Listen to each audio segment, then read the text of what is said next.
मुस्लिम league नून के senior रहनुमा जावेद लतीफ साहब ने हमें ज्वाइन किया। सर बहुत शुक्रिया, आपने वक्त दिया। जावेद लतीफ साहब, हम ज़ाहिर है कि इलेक्शन पर भी गुफ्तगू करेंगे, लेकिन आज जो सुप्रीम कोर्ट के चीफ जस्टिस साहब ने, चीफ जस्टिस ऑफ पाकिस्तान ने जो रिमार्क्स दिए हैं और उन्होंने ट्रायल कोर्ट का जो फैसला बादी नजर में गलत करार दिया है, आप लोगों की जमात हमेशा से ही कहती आ रही है कि जुडिशियल एस्टेब्लिशमेंट एक्टिव है और वो पाकिस्तान तहरीक इंसाफ के चेयरमैन को एक शेल्टर दे रही है। अभी भी आपको ये लग रहा है कि शेल्टर मिल जाएगा या मिल रहा है? देखिए फरवा, बात सीधी सी है। अगर मैं हकीकत बयान करूंगा तो शायद कोई नाराज हो या किसी को तकलीफ पहुंचे, मगर हकीकत जब तक आप बताएंगे नहीं, पाकिस्तान से जो खिलवाड़ हो रहा है ये रुकेगा नहीं। आप ये देखें कि वैसे तो बड़े अरसे से मकबूलियत को तोड़ के और कबूलियत को अपनाया जाता है और उसके असरात भी फिर देखते हैं, कौम भुगतती है, रियासत भुगत रही है। मगर फरवा, ये क्या हकीकत नहीं है कि 15-16 माह पहले की जो हुकूमत थी, उन्होंने कोई आइन, कानून, अखलाकियात, कोई ज़ाब्ता, कोई चीज उनके नजदीक अहमियत रखती थी? नहीं।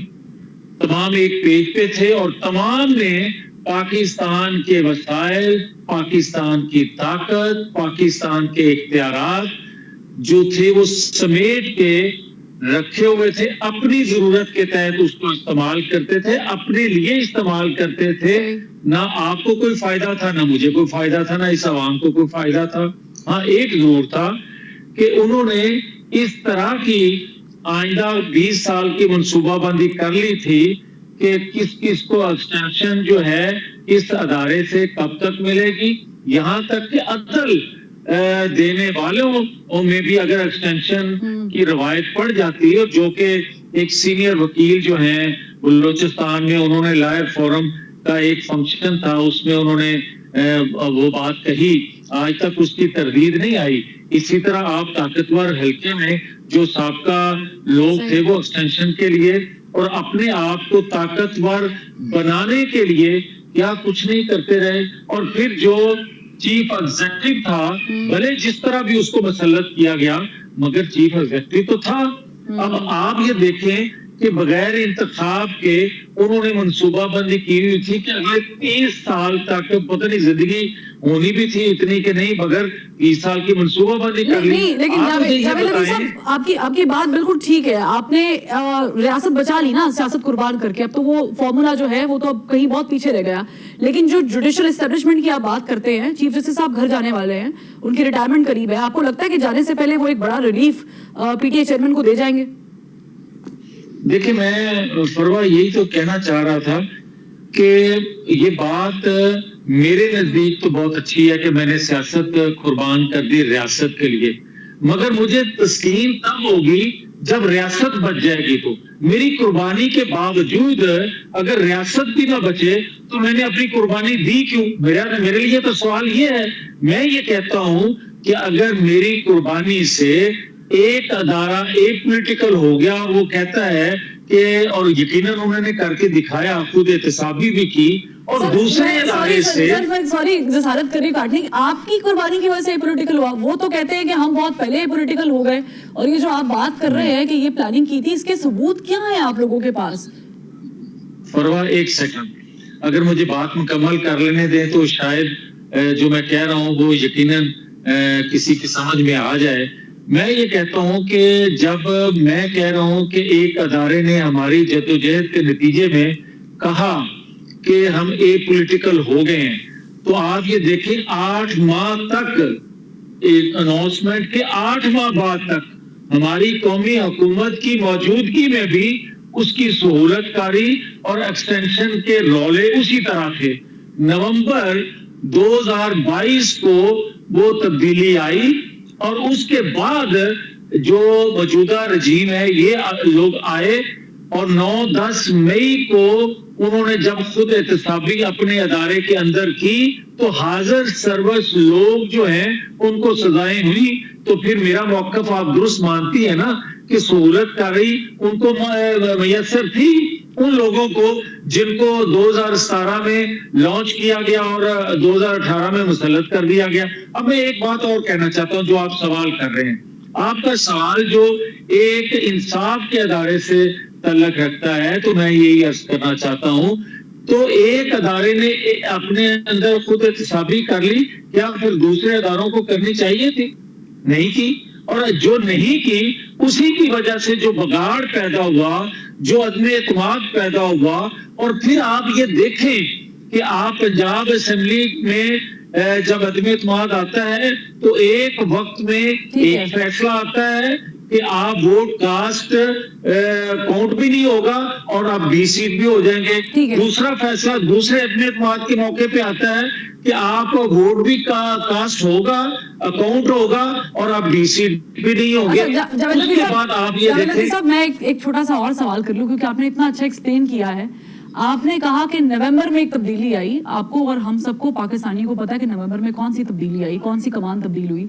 क्या उस कमान के तब्दील होने से पहले जो जा रहे थे उनकी तरफ से आपकी जमात को कोई प्रेशर था? क्योंकि हुकूमत में तो आप थे ना। मैं यही तो अर्ज करना चाहता हूँ, प्रेशर तो वहां होता है जहां कोई इख्तियार हो। उन 8 माह में कौमी हुकूमत का नाम वजूद जरूर था, मगर उनके पास इख्तियार नहीं था। आप ये देखें कि हुकूमत कौमी है, मगर तमाम सहूलतें जो हैं वो बनी गाला के शख्स के पास हैं। और आप ये देखें कि आज जो फैसले या आज जो पाइपलाइन में केसेस हैं, उस वक्त तो आप मुकदमा भी नहीं बना सकते थे, और उस वक्त तो यहाँ तक ये था कि आप उसको गिरफ्तार भी नहीं कर सकते। ठीक है, यानी आप कहना चाह रहे हैं कि आपकी हुकूमत जब आ गई तो जब तक कमान तब्दील नहीं हुई, आप लोगों की हुकूमत आप नहीं चला रहे थे, कहीं और से ऑर्डर आ रहे थे। मुझे एक और बात क्लियर कर दें, आपने ये कहा कि नवाज शरीफ साहब की वापसी पे रोड़े अटकाए जा रहे हैं, ये कौन अटका रहा है? यस, आप ये देखें कि जो पिछले कुछ दिनों से फैसले आ रहे हैं, उन फैसलों से क्या तासर जा रहा है? उन फैसलों से ये तासर आम है कि नवाज शरीफ की आज भी मकबूलियत जरूर है, मगर उनकी जो है वो उनको कबूल नहीं किया जाएगा। हम ये देखें कि मकबूलियत का क्या फायदा जो अवाम हम किसी को करें और कबूलियत किसी और को के लिए लाजम हो। तो आज ये तासर दिया जा रहा है फैसलों से कि नवाज शरीफ को किसी तौर पर भी लेवल प्लेइंग फील्ड नहीं मिलेगी, इसलिए कि इमरान खान को आज नाअहल कर दिया गया है, लिहाजा दोनों को बैलेंस कर दिया गया। मुझे ये बताएं, कभी मुझे निकाला जाता है और बलि चढ़ाया जाता है जहांगीर तरीन को, बैलेंस हो गया। ये अभी जो आप मुझे ये बताएं, ये कौन करा रहा है? जी मैं यही तो अर्ज कर रहा हूं कि क्या अगर 2017 में दिए गए फैसले और लिए गए फैसले इन किरदारों को सामने ले आते और उनको अवामी कटहरे में नहीं तो अदालती कटहरे में जरूर खड़ा करते, तो आज ये नौबत ना आती जो मैं बात कर रहा हूं कि मकबूलियत ज्यादा अहम होती है या कबूलियत ज्यादा अहम कर दी गई है।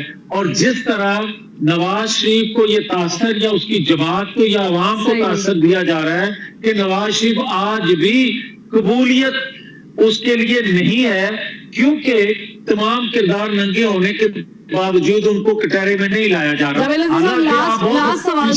सर छोटा सा सवाल, शहबाज शरीफ साहब के लिए कबूलियत है?